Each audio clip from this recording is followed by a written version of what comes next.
All right, well, why don't we start with Peter Holler from Hill Strategies. Quick, to the point, short form of a question. Go. Thanks, JW. Director Berner's OFR a few years back put out a wonderful paper on cocoa bonds. And I guess my question is simply that would the panel see contingent convertible debt as a powerful means to, in a sense, cut off a government, bailout of a bank by, triggering the conversion of debt to equity in a timely manner, well in advance of that? And a quick follow-up is, would any of you consider it viable to be included within as a share of Tier 1 common equity, for the purpose of kind of goosing the ROE at a bank and giving them a little relief from this level of capital requirements? You should answer. Cocoa bonds? I understand what they're trying to do with cocoa bonds and TLAC, but debt's debt. And the maturities matter. You have all kinds of trigger questions, and it doesn't do the job that equity does. And as far as the return on equity, I understand. But if you have a well-capitalized institution, that is a safer institution, the risk-adjusted return is, in a sense, takes care of itself. And the idea of getting more leverage so you can increase your return on equity, fine if you want to absorb the risk, but you're relying on the taxpayer. You're relying on all these subsidies, and you'll never get it right. So equity is what you need, and the rest of the stuff is just trying to get your levered numbers up so you can get your ROE up. Well, thank you. Heartbreaking, but thank you. Yeah. All right, next question. Robert, Introduce yourself and let us know where you're from.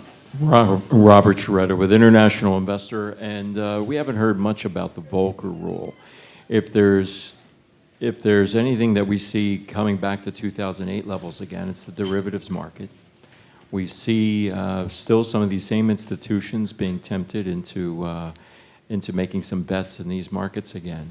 Do you feel confident that you're controlling where they are now? And as a follow-up to that, increasingly that's becoming internationalized. We see derivatives being formed by Middle Eastern, Asian banks, etc. Our banks sometimes taking bets in them.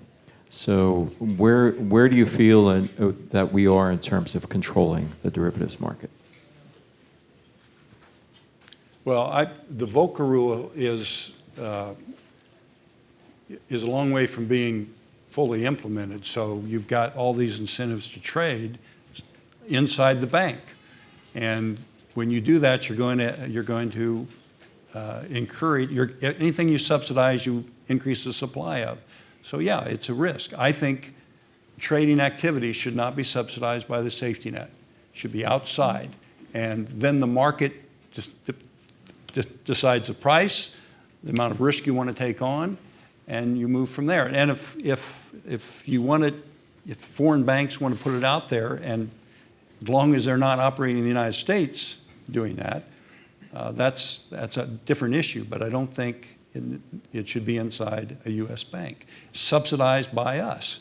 I mean, that's the whole issue. When you had it outside the bank, you could trade derivatives fine, and then you allowed it to come inside the bank. Of course, it's exploded because it's heavily subsidized, and you're going to pay a dear price eventually. Anyone else? Well, I'm curious about, since we have the regulators here, so regardless of what you think about a statutory prohibition on prop trading by banks with the access to the safety net, the regulatory implementation approach is 5 different agencies in force. They coordinate, hopefully, they have some coordination mechanism. Is that an optimal way to regulate, or is it a recipe for disaster? I think it's a recipe for disaster. I mean, this is something, when I thought about trying, having 5 agencies come up with this, you think about the front end, trying to get 5 agencies to actually come up with the rule on the front end of it. What I didn't appreciate is on the back end, it's even tougher in terms of compliance, because when a rule is finalized, it's not done. There are folks on the back end who say, well, what about this particular fact and circumstance? What about this particular facts and circumstance? And there's a number of requests for exemptions or requests for interpretive guidance and those types of things. And to try to get 5 different agencies on board to do these things going forward, or even just the simple, I've had folks that work for these large law firms, and they say, look, our clients pay us a lot of money to comply. We have a bias towards compliance, but we don't know where to go to get the answers. Now, the agencies have come up with this interagency working group that's trying to sort of help some of that process. But I can't help but think in the future, if something goes wrong, folks are going to be hauled up the hill, and people are going to kind of do this, one of these sort of things. So I think it's a recipe for disaster. Vice Chairman, did you want to? I understand, the Volcker rule is complex because the industry wanted exceptions for market making and so forth that they felt they couldn't do outside or in their broker-dealer or outside of the bank. So now you have a very complicated rule, and we have to work with it. But the alternative to that is to allow them to engage in prop trading in the bank, subsidized, I don't think is a better solution. And I've seen too many of the consequences of subsidizing that kind of risk-taking inside a commercial bank. And remember, that subsidy was there because you had the payment system that we all rely on, we all talk about, it's very important. So you put the safety net in there and the intermediation process, and it works. You have the capital markets over here, you have the derivatives trading over here, and it works. You put them together, you subsidize it, and you get a balloon. And the balloon pops, and you have a crisis.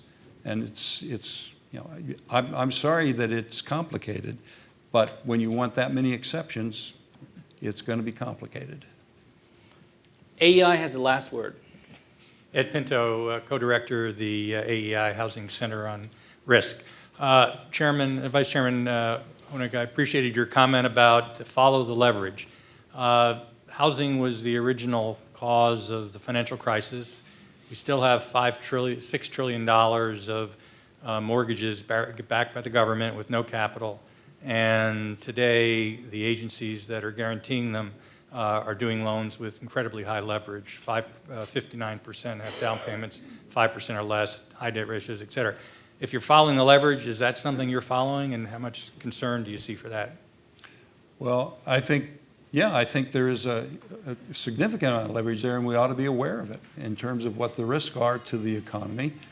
And it doesn't mean there's going to be a crisis there, but where you have the greatest amount of leverage, your risks are higher. And so, yeah, I'm very much concerned about it. I'm not panicked, but I'm keeping an eye on it. But the issues of GSEs are an issue of subsidies, and how big you want the subsidy and where you want it, what industry you want to carry it to. And we've made a choice that housing is very important, and therefore we subsidize it. We do increase the supply as a result. We also increase the leverage and the risk that's associated with it, as we learned here recently, or not too long ago anyway.